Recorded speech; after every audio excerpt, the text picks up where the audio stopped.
அன்பானவர்களே வணக்கம். உங்கள் ஞானவடிவேல் பேசுகிறேன். பெரியவர்களே, இன்பம் என்றால் என்ன? இதனை குறித்து இன்று சிந்திப்போமா? துன்பம் இல்லாத நிலையே இன்பம் என்று விளக்கம் தருகிறார் பாரதிதாசன். வள்ளுவனை கேட்டால், குழல் இனிது யாழ் இனிது என்பர் தம் மக்கள் மழலை சொல் கேளாதவர் என்று சொல்கிறார். குழந்தையினுடைய சொல் அதுதான் இன்பம் என்று வள்ளுவர் சொல்லுகிறார். அதையே அடியொற்றி மருதகாசி ஒரு பாடல் பாடினார். இன்பம் எங்கே என்று கேள்வி கேட்டு பாடினார். இன்பமெங்கே இன்பமெங்கே என்று தேடு, அது எங்கிருந்த போதும் அதை நாடி ஓடு. இன்பமெங்கே இன்பமெங்கே இன்பமெங்கே அப்படின்னு கேட்டார். மாடி மனை கோடி பணம் வாகனம் வீண் ஜம்பம், வாழ்வினிலே ஒருவனுக்கு தருவதல்ல இன்பம். மழலை மொழி வாயமுதம் வழங்கும் பிள்ளை செல்வம், உன் மார் மீது உதைப்பதிலே கிடைப்பதுதான் இன்பம். மழலை மொழி வாயமுதம் வழங்கும் பிள்ளை செல்வம், உன் மார் மீது உதைப்பதிலே கிடைப்பதுதான் இன்பம். இன்பமெங்கே என்று குழந்தை செல்வங்கள் தான் இன்பம் பயப்பன என்று மருதகாசி அதை வழிமுறுகிறார். பாரதியை போய் கேட்கிறோம். அவன் சொல்றான், பாட்டினை போல் இன்பம் பாரின் விசை இல்லையடா என்று சொல்கிறான். இனிய பாடலை போல, ஒரு தமிழ் பாடலை போல ஒரு இன்பம் தரக்கூடியது உலகத்தில் வேறு எதுவுமே இல்லை என்று பாரதி சொல்லுகிறார். அவனுக்கு யார் மூலமாக இருந்தார் என்று சொன்னால் கவி சக்கரவர்த்தி கம்பர். மிதிலையிலே சீதை இருக்கிறாள். அந்த சீதையை வர்ணிக்கிற கம்பர் அந்த சீதை எப்படிப்பட்டவள் என்று சொல்லுகிற பொழுது ஒரு அற்புதமான பாடலை சொல்லுகிறார். பொன்னின் சோதி போதினின் நாற்றம் பொலிவே போல், தென் உன் தேனின் தீம் சுவை செஞ்சொல் கவி இன்பம், கண்ணிம் மாடத்து உம்பரின் மாடே களி பேரோடு அன்னம் ஆடும் முன்துறை கண்டு அங்கு அயல் நின்றார் என்று அற்புதமான பாடலை பாடுகிறார். அதிலே சீதை எப்படிப்பட்டவளாக இருந்தாலாம்? பொன்னின் சோதி, தங்கத்தைப் போல ஒளி உடையவளாக இருந்தாள். போதினின் நாற்றம், மலர்களைப் போல நறுமணமுடையவராக இருந்தாள். தென் உன் தேனின் தீம் சுவை, தேனைப் போல சுவையுடையவளாக இருந்தாள்.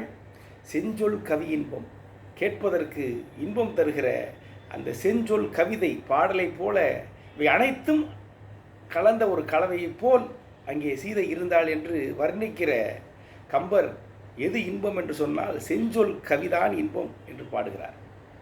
ஆக பாடலில் இன்பம் இருக்கிறது என்பதை நாம் உணர்கிறோம். அதை உணர்ந்து ரசிக்கிற பொழுது அந்த இன்பத்தை நாம் அடையலாம் என்று கருதுகிறோம். அந்த பாடல் எப்பொழுது இனிக்கிறது என்று சொன்னால், அந்த பாடல் நல்ல கருத்துக்களை, அறக்கருத்துக்களை நமக்கு எடுத்து சொல்லுகிற பொழுது, நமக்கு வழிகாட்டுகிற ஒளிவிளக்குகளாக இருக்கிற பொழுதுதான் அந்த பாடல்கள் இனிக்கின்றன. அந்த வகையிலே திரைப்படத்திலே நான் பார்த்து ரசித்த ஒரு பாடல், மிகவும் வியந்து போன ஒரு பாடலை உங்களிடம் பகிர்ந்து கொள்ளலாம் என்று கருதுகிறேன். பெரியவர்களே, லக்ஷ்மணதாஸ் என்கிற ஒரு கவிஞர். அந்த கவிஞர் பலாயிரக்கணக்காக ஆண்டுகளாக இருந்து வந்த தமிழ் மரபை சற்றே மாற்றி நமக்கு ஒரு புது சிந்தனையை நமக்குள் விதைக்கிறார். அவர் பாடுகிறார், உழைப்பதிலா உழைப்பை பெறுவதிலா இன்பம், உண்டாவதெங்கே சொல் என் தோழா. உழைப்பதிலா உழைப்பை பெறுவதிலா இன்பம், உண்டாவதெங்கே சொல் என் தோழா. இந்த உலகம் இரண்டு வர்க்கமாகத்தான் இருக்கிறது. சிலர் உழைக்கிறார்கள், சிலர் உழைக்காமல் இருக்கிறார்கள். அப்படி உழைப்பதிலா உழைப்பை பெறுவதிலா இன்பம், உண்டாவதெங்கே சொல் என் தோழா. உழைப்பவர்க்கே உரிமை கிடைப்பதிலே இன்பம், உண்டாகும் என்றே சொல் என் தோழா.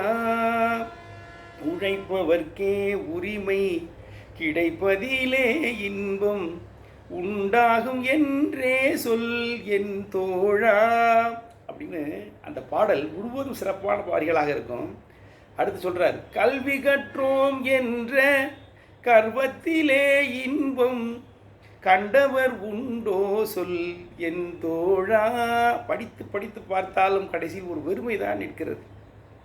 கல்வி கற்றோம் என்ற கர்வத்திலே இன்பம் கண்டவர் உண்டோ சொல் என் தோழா.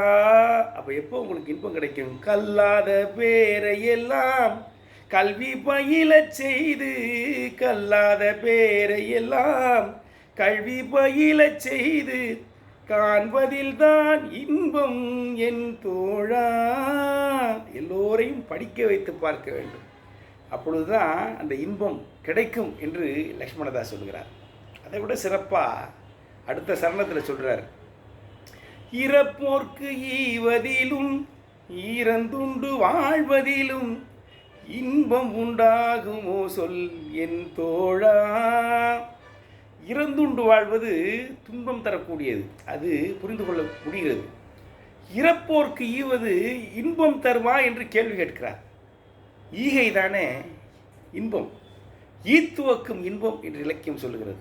கொடுக்கிற பொழுது நமக்கு இன்பம் நிறைய கிடைக்கும். ஆனால் அந்த கருத்தை காலகாலமாக தமிழ் ஊர் நல்லுலகம் சொல்லி வருகிற கருத்தை இங்கே லக்ஷ்மணதாஸ் மறுக்கிறார். ஆச்சரியமாக இருக்கிறது, அதிர்ச்சியாக இருக்கிறது. இறப்போர்க்கு ஈவதிலும் இறந்துண்டு வாழ்வதிலும் இன்பம் உண்டாகுமோ சொல் என் தோழா. அப்படின்னா எது இன்பம் என்று அவர்கிட்ட கேள்வி கேட்குறோம். அவர் சொல்கிறார், அரிய கைத்தொழில் செய்து அனைவரும் பகிர்ந்துண்டு அன்புடன் வாழ்வதின்பம் என் தோழா. அரிய கைத்தொழில் செய்து அனைவரும் பகிர்ந்துண்டு அன்புடன் வாழ்வதின்பம் என் தோழா என்று சொல்கிறார். அதாவது நம்ம கொடுக்கிற பொழுதே அங்கே ஏற்றத்தாழ்வு இருக்கிறது, ஒரு வாங்குகிற நிலைமையில் இருக்கிறார். அப்படிப்பட்ட சமுதாயத்தில் இன்பம் இருக்காது. எல்லோரும் கைத்தொழில் செய்ய வேண்டும், எல்லோரும் பொருளீட்ட வேண்டும், எல்லோரும் பகிர்ந்து உண்ண வேண்டும், இருக்கிற செல்வங்களை பகிர்ந்து உண்ண வேண்டும். உண்ணுவதோடு இருக்கக்கூடாது, அன்போடு வாழ வேண்டும், அன்போடு வாழ வேண்டும். அரிய கை தொழில் செய்து அனைவரும் பகிர்ந்து உண்டு அன்போடு எந்த ஒரு வெறுப்பும் இல்லாமல் வாழ்கிற போதுதான் அந்த சமுதாயத்தில் இன்பம் நிலைக்கும் என்று சொல்லுகிற லக்ஷ்மணதாஸை நாம் எப்படி பாராட்ட வேண்டும், வணங்க வேண்டும். இந்த தமிழ் எவ்வளவு அற்புதமான கருத்துக்களை எல்லாம் நமக்கு கொடுக்கிறது. இறப்போர்க்கு ஈவதிலும் இறந்துண்டு வாழ்வதிலும் இன்பம் உண்டாவதில்லை, அரிய கை தொழில் செய்து அனைவரும் பகிர்ந்து உண்டு அன்போடு வாழ்வதில்தான் இன்பம் இருக்கிறது என்று சொல்லுகிற லக்ஷ்மணதாஸை இன்றைக்கு நாம் நினைத்து பார்ப்போம். வாழ்க தமிழ். அனைவருக்கும் நல்வாழ்த்துக்கள். இன்னொரு முறை அடுத்த பதிவில் சந்திக்கிறேன். நன்றி, வணக்கம். உங்கள் ஞான வடிவேல்.